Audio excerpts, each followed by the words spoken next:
Bonjour à toutes et à tous. On va faire un voyage rapide du digital manufacturing au data-driven industry. Bonjour Elodie, vous avez rejoint récemment la direction industrielle du groupe PSA pour piloter ces initiatives de digital manufacturing. Pouvez-vous nous dire globalement comment elles se situent par rapport à toutes les autres initiatives digitales dans le groupe?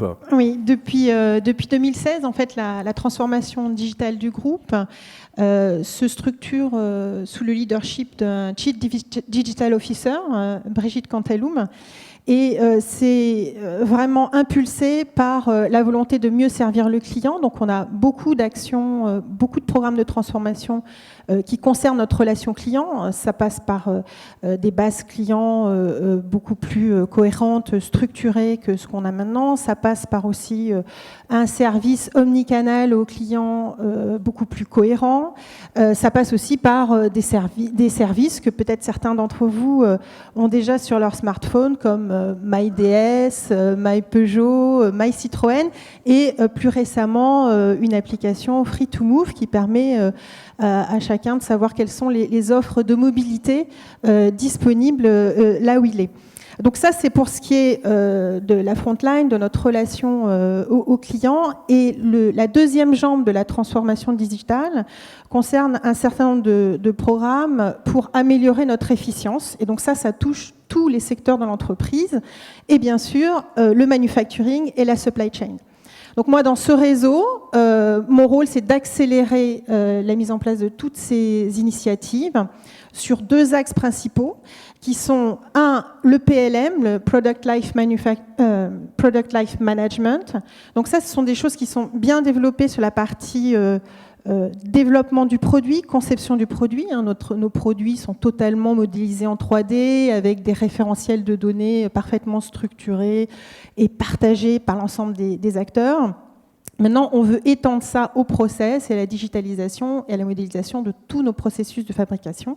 Et le deuxième axe, c'est l'exploitation de toutes les données industrielles provenant du système industriel. Voilà. Bon, donc on comprend que digital manufacturing, ça ne concerne pas la digitalisation du produit automobile à proprement parler, ça ne concerne pas non plus la transformation de ce produit matériel en service de mobilité, ça ne concerne pas non plus la digitalisation de la commercialisation d'une part et de la relation client d'autre part autour de ces produits et services. Alors plus précisément en termes de métier et en termes de technologie dans l'usine principalement, et pas seulement, on en reparlera, c'est quoi concrètement? Donc, on couvre plusieurs domaines. Donc déjà, le but de l'usine, c'est produire. Et c'est ne pas être en panne, c'est pas arrêter la production, parce que dès qu'on arrête la production, c'est des clients qui attendent, c'est des ventes qui sont différées, et donc c'est des revenus qui ne rentrent pas. Donc la disponibilité de nos opérations, de nos installations est très importante. Donc toutes les activités sur la maintenance prédictive, maintenance préventive, comment aider aussi les personnes qui interviennent sur les machines à intervenir plus rapidement, leur donnant les informations au bon moment et les bonnes informations. Le deuxième domaine, c'est la réduction de la consommation d'énergie. On est très énergivore, on a beaucoup de machines. Par exemple, quand on est dans une fonderie, quand on est dans une peinture, ce sont des process qui consomment beaucoup d'énergie. C'est des gros bâtiments, on doit chauffer, etc. Donc ça, c'est une problématique très, très importante. La deuxième, la qualité de nos produits. Comment assurer la qualité de nos produits, comment mettre en relation ce qui se passe dans l'usine et ce qui se passe chez le client. Autre domaine, c'est la digitalisation des processus chronophages, parce qu'on doit transmettre beaucoup d'informations, et il y a beaucoup de reprises d'informations, beaucoup de papier, etc., dans nos systèmes industriels. Et dernier domaine, c'est aussi la prévision des ventes, parce que mieux on prédit nos ventes, mieux on peut se préparer industriellement, et mieux on peut produire à moindre coût. Les technologies, on ne s'interdit rien, donc on travaille beaucoup sur de la modélisation 3D, des scans 3D pour pouvoir modéliser, simuler nos processus. Et même des gens, vous voyez, des experts qui ont l'habitude de travailler sur du 2D.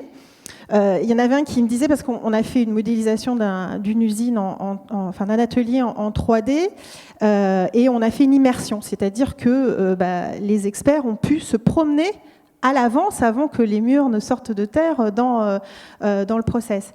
Et il me disait, en fait, moi je croyais que j'étais un expert du 2D, que je pouvais tout voir, tout optimiser sur le 2D. Et finalement, en étant immergé, il a trouvé des endroits où il avait fait des cathédrales, comme il m'a dit. Et donc, il a pu optimiser sa conception. On utilise aussi la réalité augmentée. On explore aussi, bien sûr, toutes les technologies d'analyse de data. Où on combine des datas internes, mais aussi des datas externes pour faire de la prévision. Ça peut être de la prévision d'absentéisme. Alors là, on regarde la météo, le trafic. Ça peut être de la prévision de consommation d'énergie, prévision de panne. On explore aussi toutes les technologies d'interaction qui peuvent être bien sûr tactiles, vocales, audio. Par exemple, sur on a parfois des variantes de véhicules qui sont très très rares quand elles passent à l'assemblage final. Donc c'est très difficile, même si on forme les opérateurs, si ça passe une fois par semaine ou une fois par mois, leur vigilance, elle n'est pas là au bon moment. Donc on leur envoie des informations auditives pour leur dire attention, tu vas avoir la variante super compliquée, etc., sur laquelle il ne faut pas que tu oublies cette pièce qui arrive. Et puis, bien sûr, on commence à explorer aussi la technologie de chatbot. Donc, certains disent rien, on pense que tout peut être utilisé dans notre domaine. Ok, alors dans cette digitalisation foisonnante, peut-on faire converger les automatismes industriels d'une part, les systèmes d'information d'autre part, les réseaux de communication aussi, qui sont les trois grandes dimensions finalement qui environnent cette digitalisation? Et est-ce que c'est par là l'avènement d'une nouvelle forme de plateforme qui amène finalement progressivement plus de transversalité, plus de flexibilité au processus industriel de bout en bout? Donc il y a plein de questions dans votre question. Déjà, c'est vrai que c'est un vrai enjeu de faire travailler des experts, automaticiens, systèmes d'information, télécommunications, ensemble. Je vais vous donner juste une petite anecdote. Et on apprend, en fait, comment on le fait, c'est un peu sur des projets au cas par cas qu'on apprend à travailler ensemble et à construire de nouvelles architectures techniques et de nouvelles façons de fonctionner ensemble. Je vais vous donner un exemple. La première fois qu'on a fait on a lancé une expérience de maintenance prédictive, donc il fallait qu'on récupère un certain nombre de données venant de nos différentes machines. Donc on part très motivé et puis on se dit « Ah mince, on n'a pas toutes les données ». Donc premier écueil, il fallait installer des capteurs parce que la vibration de telle ou telle machine, qui était importante pour prédire des pannes, n'était pas présente. Bon, ok. Donc voilà, on installe nos capteurs et puis après on se dit « Ah, mais comment on collecte ces données ?» Alors on a les automaticiens qui nous ont dit « Ah oui, mais nous on a un petit logiciel qu'on utilise de temps en temps quand on a un problème. » Donc on met le logiciel sur un PC et on commence à collecter les données. Puis après on se dit « Mais finalement, comment on va les stocker ?» Donc là, on va vers nos informaticiens qui nous disent « Ah oui, nous on a prévu, on a le data lake, etc. » Puis après, comment on transfère les informations ? Toute cette petite histoire qui n'est pas très loin de la réalité. Voilà, c'est ça la vraie vie. Pour vous dire que, sur ce projet, on a appris. Maintenant, on a une vision assez claire des différentes étapes, de ce que techniquement il faut mettre en place, quels sont les acteurs qui doivent intervenir. Et voilà. Donc ça se fait au fur et à mesure. C'est un vrai enjeu, c'est une vraie difficulté. Donc ça, c'est pour ce qui est de la convergence de ces métiers. Et de la création de nouvelles finalement architectures techniques qui les mettent ensemble. Je reviendrai sur les télécommunications aussi. On a de plus en plus d'objets connectés. Par exemple, vous avez en assemblage final la logistique des pièces, c'est-à-dire le fait qu'on apporte les pièces auprès des postes de travail pour qu'elles soient montées sur la voiture se fait automatiquement par des chariots autonomes. Et ces chariots autonomes, il y en a un certain nombre qui font la navette entre les zones logistiques et la chaîne, et ils communiquent sans fil avec le système. Donc là, il est hors de question qu'on ait une rupture de service, qu'on nous dise « Ah, le réseau Wi-Fi est engorgé, on stoppe tout », parce que là, on stoppe la production. Donc ça, c'est aussi des nouvelles problématiques. Donc on a une commission, commission radio, avec tous les experts en télécommunications, qui alloue les fréquences, qui vérifie les débits. La transversalité qu'on va avoir avec ces nouvelles technologie, cette nouvelle façon de travailler, elle est indéniable. Ça permet de mettre des données qui viennent de différents horizons au même endroit. Par exemple, en ce moment, on est en train de monter une expérience sur la qualité. Et donc, qu'est-ce qu'on va mettre ensemble? On va mettre des informations qui viennent de notre réseau, donc de systèmes qui sont gérés par le réseau commercial, des informations qui viennent de nos systèmes d'information existants dans l'usine, des informations qui viennent de machines qui étaient jusqu'à présent très locaux dans les machines et finalement que personne n'utilisait, et des informations qu'on commence à collecter parce qu'on a mis un certain nombre d'objets connectés qui permettent aux opérationnels sur le flux de remonter des informations. J'ai un problème qualité ou j'ai un problème de maintenance. Et donc on va regrouper l'ensemble de ces informations, ce qu'on n'avait jamais fait en fait, pour les mettre en regard les unes des autres. Donc ça, c'est la première étape de la transversalité. Ça ne suffit pas. Et là aussi, pas à pas, on apprend à construire finalement les briques fonctionnelles de ces plateformes-là. Parce que finalement, ce qu'on réalise, c'est que pour pouvoir faire dialoguer ces données les unes avec les autres, il faut qu'elles soient dans le même référentiel. Alors, je vous donne un exemple très simple. Vous pouvez très bien avoir le véhicule qui va être référencé dans le système client avec un système de numérotation qui est complètement différent de celui qui a été utilisé dans les systèmes d'information de l'usine. Parce qu'à un moment donné, quand on a développé ces systèmes d'information, il n'y avait aucun besoin de mettre en relation ces systèmes. Donc voilà. Donc ça, c'est la deuxième étape, c'est-à-dire pouvoir contextualiser et mettre en relation. Donc c'est clair que les apports de transversalité sont indéniables, mais une fois de plus, pas à pas, on apprend. Sur la flexibilité, puisque c'était un autre point, là je dirais que, il ne faut pas oublier que un système industriel, c'est du physique. Et vous pouvez avoir tous les systèmes digitaux qui permettent de faire une commande depuis votre smartphone, de changer un certain nombre d'informations. Si par exemple vous avez une augmentation de demande de production, et si pour faire face à cette demande, il faut faire 1 an de génie civil, alors là, vous pourrez avoir tous les smartphones que vous voudrez, rendez-vous dans 1 an. Voilà. Donc, la flexibilité dans les systèmes industriels, elle passe déjà en premier lieu par notre capacité à concevoir des systèmes flexibles et chez PSA, on dit no hanging, no digging. Voilà, c'est nos guidelines pour concevoir nos systèmes industriels. Passionnant. Alors, au-delà de l'usine, qui semble être un peu le sanctuaire de ces processus industriels et des plateformes sous-jacentes, comment ces plateformes peuvent-elles s'ouvrir à l'extérieur de l'usine, vers le monde extérieur, en amont et en aval? Et je regrouperai les 2 dernières questions qu'on avait prévues finalement d'aborder ensemble, parce qu'on est un peu juste en temps. Ces plateformes, elles sont très productrices et très consommatrices de données, très abondantes. Ces données, finalement, on en fait quoi ?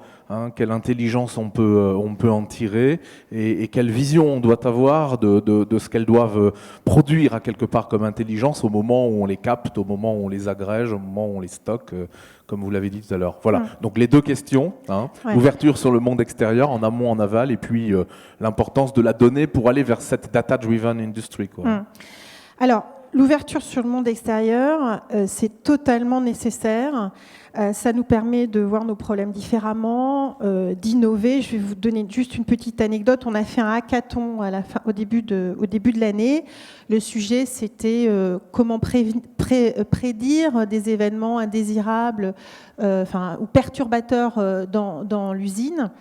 Donc c'était une dizaine d'équipes, alors soit des étudiants, soit des gens qui avaient une activité professionnelle qui ont concouru, et une vingtaine de coachs internes pour leur expliquer, parce qu'il ne suffit pas d'exposer les données, il faut aussi expliquer le sens, ce que ça veut dire pour que les gens soient créatifs et innovent dans le bon sens. Et là, même au-delà du lauréat, tout ce qu'on a vu, ça nous a totalement ouvert la tête sur les connexions qu'on pouvait faire, les interfaces qu'on pouvait donner. Donc voilà, c'est au-delà même du projet qu'on a sorti et qu'on continue à incuber pour aller plus loin, ça a été c'est absolument nécessaire. Alors la difficulté qu'on a dans nos industries, et ça c'est aussi une transformation, c'est qu'il faut apprendre à voyez, notre rythme habituel, c'est je décide ce que je vais faire, je spécifie, on appelle ça le cycle en V, et puis après je livre le produit, et puis je maintiens pendant des années, et puis en fait voilà, c'est des cycles assez longs. Et là, il faut s'habituer finalement à avoir des cycles plus courts, où il y a des stabilisations moins longues. Voilà, donc ça pose la question de la maintenabilité, comment on évolue rapidement. Donc ça demande des évolutions importantes à l'intérieur de nos organisations. Donc ces données, de toute façon, comme je vous l'ai dit, les domaines sont très divers. J'insisterai sur un point pour qu'on puisse vraiment en tirer bénéfice, parce que c'est une de nos faiblesses aussi, c'est que finalement, on est quand même une boîte d'ingénieurs, donc on est très tiré par la technologie, la technique, et on n'est pas tiré par le besoin de l'utilisateur.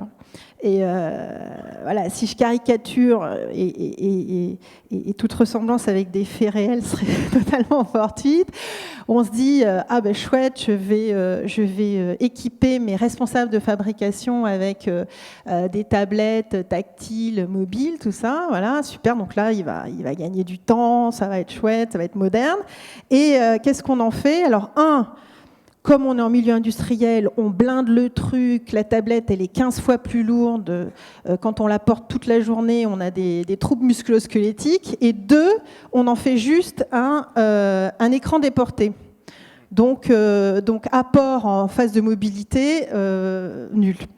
Tout ça parce qu'à un moment donné, on ne s'est pas posé la question finalement, cet utilisateur, de quoi il a besoin quand il est mobile sur la chaîne, est-ce qu'il peut utiliser ses deux mains, est-ce que vraiment c'est très... Voilà, comment je protège au juste minimum. Donc ça c'est un vrai enjeu, c'est-à-dire de se poser la question du point de vue de l'utilisateur. Donc on progresse. Sur ces sujets, par exemple, Pierre, pour la première fois, j'ai un collaborateur de la qualité, enfin qui s'occupe de la qualité, l'amélioration de la qualité au poste de travail, qui m'a présenté un storytelling de ce qu'il voulait faire avec les différents outils, l'interaction des opérationnels de chaîne avec le smartphone, vocalement, la saisie, ce qu'on pouvait faire des data en back-office, etc. Donc, on progresse petit à petit. C'est, je pense, un point clé pour vraiment que ce soit un vrai levier de progrès. C'est-à-dire, pas uniquement le back-office, les algorithmes, l'analyse des datas, mais c'est comment j'apporte ça à l'utilisateur, sous quelle forme, pour que ça soit un vrai levier d'efficacité pour l'utilisateur. Et je milite d'ailleurs pour que dans nos équipes, il y ait on monte en compétences et on intègre des spécialistes de la user experience, parce que je pense que c'est vraiment un point clé. La définition même du design, mettre l'usage et celui qui le porte, l'usager, au cœur de toute la démarche de conception, qui peut être un peu plus compliquée à appréhender dans le monde industriel de l'automobile, où classiquement le design, c'est le design de l'objet, c'est le design des formes, c'est le design du véhicule qu'on produit finalement, c'est le design au sens conception, quoi. Donc, mais voilà, moi je suis très optimiste. Je pense que ça va rendre nos industries beaucoup plus attractives, parce que finalement ça va changer aussi la relation, ça va aplatir les organisations, changer la relation entre les différents acteurs des équipes, introduire des technologies au travail qu'on a à la maison. Donc je pense que ça va être porteur de beaucoup de progrès. Donc du beau travail pour pas mal d'années. Exact. Voilà, merci beaucoup. Est-ce qu'on peut demander à la salle si quelqu'un veut intervenir, a une question à poser sur l'usine 4.0 ? Qui a un projet d'usine 4.0 ou une activité d'usine 4.0 ? Pas des masses. Pas des masses. Et comment vous faites la veille pour savoir comment les autres industriels intègrent le digital dans la supply chain ? Dans la supply chain, oui, enfin dans le manufacturing. Alors, c'est pas toujours facile, parce que finalement, vous savez, l'industrie automobile est très spécifique. C'est-à-dire qu'on on est une industrie de masse, et c'est-à-dire qu'on produit avec des faibles cadences, et on on a un produit très technologique. D'accord ? Donc, par exemple, se comparer à l'aviation, enfin à l'aéronautique ou au ferroviaire, hein, qui sont des acteurs très actifs, ça trouve souvent des limites. Donc voilà, on essaie d'aller voir des équipementiers, voir ce qu'ils font. Voilà, on essaie de faire des benches comme ça. Et puis en fait, mais le plus important, je pense que c'est de se sourcer auprès d'acteurs externes, de faire l'expérience soi-même et d'expérimenter. Voilà. Je ne vous ai pas entendu prononcer le mot d'objet connecté, je me trompe ? Si, un peu, mais oui, on a beaucoup d'objets connectés. Je vous ai parlé par exemple, de ces chariots là, téléguidés. On a des objets connectés plus ou moins complexes. On peut avoir des appuis-boutons qui envoient une information. J'ai besoin d'un approvisionnement d'un nouvel emballage. Vous pouvez avoir des objets connectés, par exemple, qui vont mesurer des distances et qui vont dire « Ah, tiens, là, je m'attendais à avoir 5 cm parce que j'avais un moteur qui devait passer. J'ai 60 cm, ça veut dire que j'ai pas de moteur qui est passé, donc il y a un trou de production et qui envoie ces informations. » Donc, on a plein d'objets connectés, des smartphones, ce genre de design. Qui utilise quel réseau ? Alors, ça dépend. Pour l'instant, on est sur du Wi-Fi. Hein, on essaie d'équiper nos usines en Wi-Fi. C'est vrai que c'est très local. Donc, c'est très local. Ouais. Voilà. Alors, c'est pas évident parce que vous savez, quand vous avez une machine qui est complètement isolée, justifiée financièrement, que vous allez mettre du Wi-Fi pour équiper cette machine, parfois on n'y arrive pas. Donc, le Wi-Fi, on explore. Alors, c'est pas la peine de mettre la musique en fait, parce qu'on a juste la pause après. Voilà, merci. On explore aussi le 4G, etc. Mais ça pour voir si on peut avoir des réseaux locaux, privés, et est-ce que ça pourra apporter de la valeur. Ouais. La blockchain, aucune utilité dans le... Pour l'instant, c'est pas dans mon radar encore, mais bon. Alors, vous travaillez avec Niji, si vous êtes là tous les deux, j'imagine que vous travaillez ensemble. Oui, le groupe, globalement, travaille. Donc, c'est une entreprise à taille humaine, Niji. Est-ce que ça fait partie des tendances de travailler avec une société ? Alors, moi, je ne vais pas pouvoir vous parler de Niji, parce que je ne travaille pas particulièrement avec Niji personnellement, mais je vais laisser le président de cette entreprise en parler. Donc, on va dire que oui, bien évidemment. Oui, parce que l'une des questions aussi qui se pose, c'est de travailler avec Cap, par exemple, ou de choisir de travailler avec des entreprises de taille plus humaine, comme conseil et intégrateur. Et je pense que c'est un vrai choix stratégique, en fait, aussi. En tout cas, c'est le choix stratégique de nos clients qui nous portent depuis notre création il y a 15 ans. Et visiblement, merci, on ne s'y trompe pas. C'est très inédit que ce soit Pierre qui fasse quand même déborder le temps de parole d'une intervention. mais parce que c'est... Sans gong, mais bravo. C'est une galère. Merci à tous les deux, je pense qu'on peut les applaudir. Merci. C'est une galère de trouver des gens qui font et qui acceptent de parler, parce qu'il y a le secret, il y a la peur, Merci beaucoup. Et merci beaucoup.